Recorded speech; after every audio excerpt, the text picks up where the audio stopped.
So you doing this for nothing. Yo, there's a lot to respond to that. That is an interesting fucking series of statements. Um, you know why you're interesting? Because you do buy music. And like you buy an Yes. abundance of music. So you're actually the kind of person people should listen to in regards to like quality because you're willing to put your dollar in. Ismail's willing to buy music. I, I'm willing to stream your music in abundance. Maybe my opinion on what's the threshold of quality isn't the same and shouldn't be counted. I'm good at a lot of other things, but the truth of the matter is, I don't know. I don't actually know what the quality threshold of acceptable is. That's actually a huge question in the But entire that's art different from world. one person to another.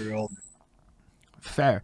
But when you say stuff like it has to be of a certain point to be good enough in order for me to hear it or I'll hear it, what does that mean? That means there's a quality threshold that has to be hit in the eye of the listener, in the eye of the Facts. artist. And so you're saying it's not as subjective as all of us want it to be. Nah, there is an objective level of good enough. And I got criticized recently because I recorded a project and man said this thing to me that made me consider what you're saying actually. It's not even about engineering. It's about delivery. It's about me as the artist putting the time in to line shit. I was pissed off before this because I was failing at lining up a chorus. I was sucking. Anyway, that was, but like it's kind of trying to achieve what you're looking for. Mhm. So it's not the technical angles. It's that the shit has to actually be good as my Yeah. rapping part. He had said I sounded high and tired and my mouth was dry. And I'm like, fuck me. Those are very specific things that I mean, you could have guessed, but no, you were right. And then I re-listen and I'm like, shit, now I just sound high, tired with it. So I fucking wetted up the mouth and fucking recorded it. Verses were great, failing on the chorus. But no, so I hear what you're saying. But like sometimes these are just like ideas that get thrown out. So it's worth like defining them. Like how does somebody achieve, I guess a manager then, that's where it is. You have a manager who sits there and goes try harder, or a A&R or a producer. What about producers? Because you said A&Rs are missing, but real producers are also missing in the city. Like, That this is 100% fact. Like Dunny, who's the artist I'm managing, like he did a track for Kanesar. You know Kanesar? yes, only because Kanesar of is the most bus. likely the one of the biggest French rappers of all He time. was on the bus, no? Or Yes, he was on the bus. He still is in the bus. Like Dunny did a beat for him, and then when Kanesar went into an interview and then started talking about like his album, when he talked about Dunny, he really talked about the fact that he was a real producer because a beat maker will be somebody who's coming with a beat. That's all. Here's a beat, you do whatever the fuck you want with it. A producer is different. Dre is not a beat maker. Dre is a producer. Dre, just like Dunny, is somebody who will be there. Here's the beat, okay. But in that beat, you should add piano. You should do this. You should do that. Your flow should you should do this with your flow with that part of the song. This is what a real producer is. We have a hard time in Quebec having real producers. We do have a lot of them that are really good, but it's like je peux les compter sur mes mains. This is what's missing: A&Rs and producers, not beat maker.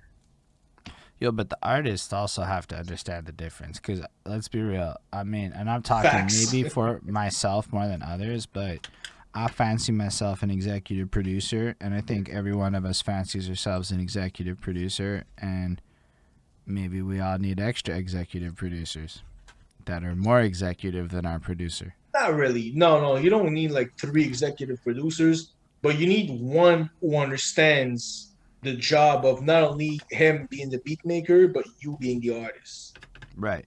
That's why I brought like that's what I meant. But like really, I think that's where like a lot of us think we can do it all, and that goes back to it. But even that Facts. role, like I realized, if I'm really high and tired with a dry mouth, and I just put 4 hours into a take, and I'm on some adrenaline, and I'm fucking loving what it sounds like in this moment, that might not be a good time to it. Like I might not be the right guy in that moment. And then nobody's gonna say shit to you in that moment because you're a fucking diva because you're an artist. Let's be real. I mean, most of us. Most of us are a little bad with criticism. I can't speak for all of us. But you're Um, right.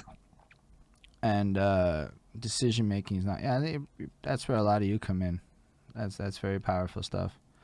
Because I mean, people judge a lot of things in the industry. Like, why do these people exist? I don't know. Sometimes it's just. Because they don't know. They judge because they have no fucking idea what they're talking about.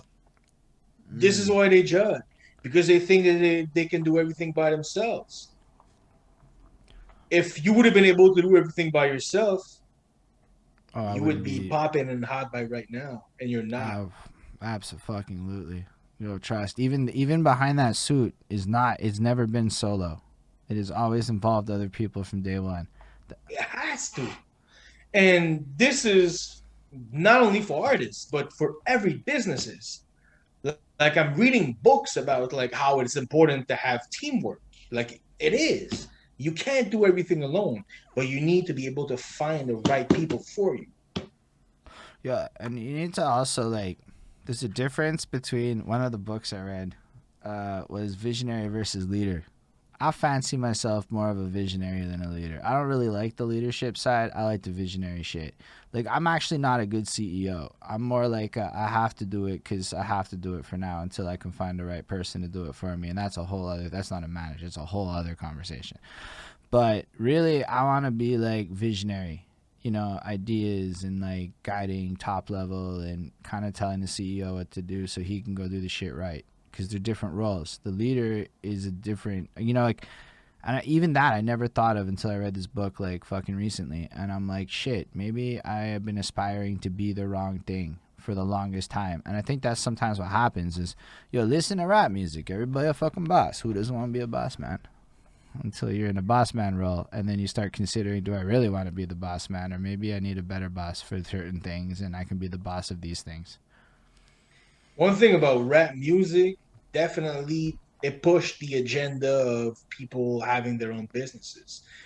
Like no matter if you were listening to rappers talking about their drug dealing experience or having their own real businesses, legit way, like hip hop has always been about that. Always.